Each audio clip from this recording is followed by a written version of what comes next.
აცია მარნეულიდან, სადაც როგორც იცით, წინასწარი დაკავების იზოლატორში გადაიყვანეს ნიკა გვარამია და სხვა რამდენიმე დაკავებული.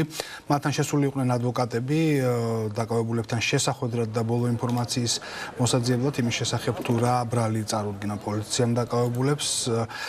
როგორც ჩვენ ვიცით, ადვოკატებმა უკვე დატოვეს წინასწარი დაკავების იზოლატორი, მარიკა არევაძე და დიტო საძაგლიშვილი გამოვიდნენ და ესაუბრნენ ჩვენს ჟურნალისტს და მოგვაწოდეს ინფორმაცია იმის შესახებ თუ როგორია მათი მდგომარეობა და რას ედავება მათ პოლიცია.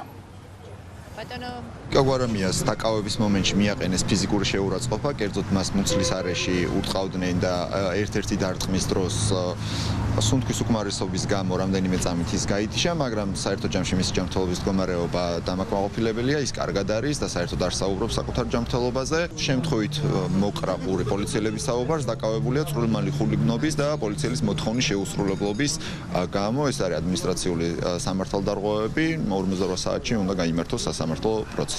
ის ფიქრობს, რომ ეხლა რა თქმა უნდა არის დრო, რომ შვიდად მტკიცედ და გამბედავად ქართულმა ხალხმა გააგრძელოს პროტესტი და რუსული რეჟიმის წინააღმდეგ ბრძოლა.